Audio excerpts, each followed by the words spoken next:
the Nurture Nurse Network. I'm happy to be here with you guys today, where we talk about all things nursing, lifestyle, and faith.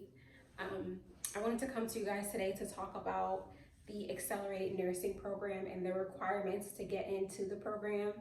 As I said in one of my previous videos, I am in the state of New York.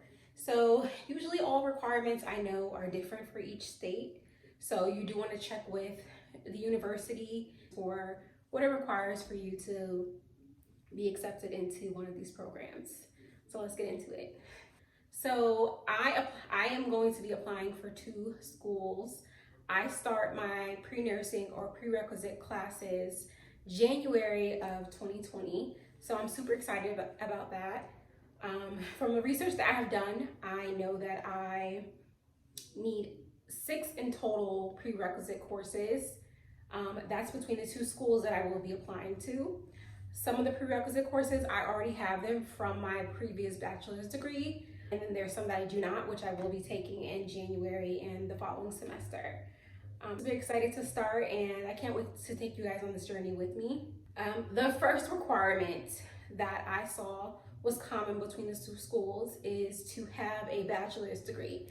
You guys, you have to have a bachelor's degree in order to enroll into the Accelerated Nursing Degree BSN program. I know that there are other programs offered, but as far as the one that I'm going for, you have to have your bachelor's degree already in order to be accepted into this program. That's just one of the requirements. So the second requirement is you have to have a 3.0 or higher on a 4.0 scale. So for me, I do have a 3.6 from my previous bachelor's degree. The great thing is for the pre-nursing class that you're taking, if for any reason your GPA is under 3.0, you can also use that time to get your absolute best grade in your pre-nursing classes in order to spike your GPA up in order to be accepted into a nursing program.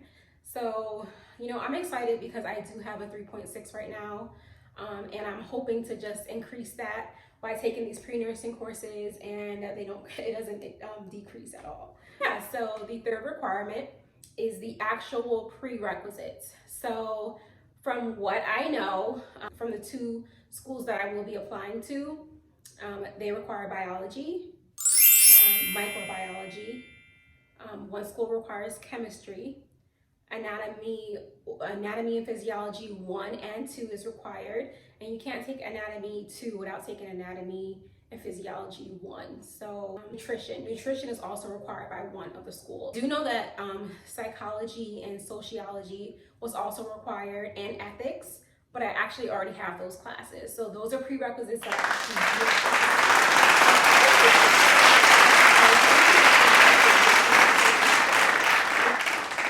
actually and the second requirement is the TEAS exam. The API TEAS exam is required for one of the schools that I'm going to. They require a 78 pass rate or higher. So that is definitely something that I'm gonna have to study for, because I have been out of school since 2018. So let's just say I'm gonna have to study. I'm gonna have to study really hard for this placement exam, and you know, I'm gonna put the work in to get the best grade that I possibly can. And from just doing research, I know that I could take the exam, I think up to 2 times. So I don't want to have to take it 2 times. I just want to pass it the first time and get that 78 and above, and that be that. So I will be creating a different video on how to study for that, especially if I get like the absolute best grade. I'm definitely going to show you guys tips and tricks on how I performed on that. My second school actually requires a little bit more prerequisites than the other school.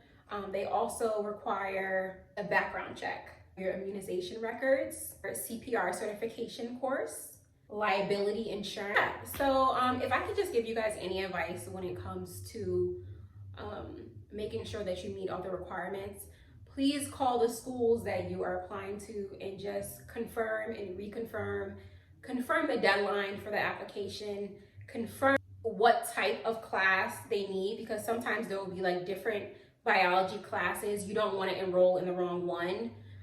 Like for me, the community college that I will be doing my prerequisites with, they offered like a lot of different biology classes. So I had to confirm with the school that I will be applying to which biology they would be looking for. So that was something that was very helpful for me.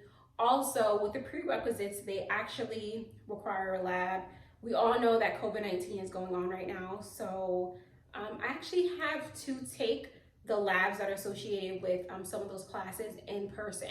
They will not allow them to be live. They will not allow them to be virtual. They said the nursing department will not accept it. And that's something that I was not aware of and that one of the counselors confirmed with me. So I was so happy that I checked into that, because just imagine I went and took these classes but didn't do the lab portion in person and then it not get counted toward me applying for a degree. Honestly, that would have been something in itself. So just really make sure you double check with everything that is required. You know, don't be afraid to ask too many questions, because at the end of the day, this is your career, this is your future, and there's no such thing as a stupid question. So, you know, I will be bringing you guys a lot more video, a lot more content, and I'm just excited to be here. I definitely feel like, you know, God has called me to do this. You know, a lot of times when I ask my friends, like, you know, what do they feel like are good qualities of me, they always say that they feel like I am a great listener. They always feel like I'm great at giving advice. They always feel like I'm great at being persistent with the things that I actually want to do. So, you know, I definitely feel like this is something I'm excited about, and I can't wait to bring you guys more content. Thank you for watching. See you guys next video.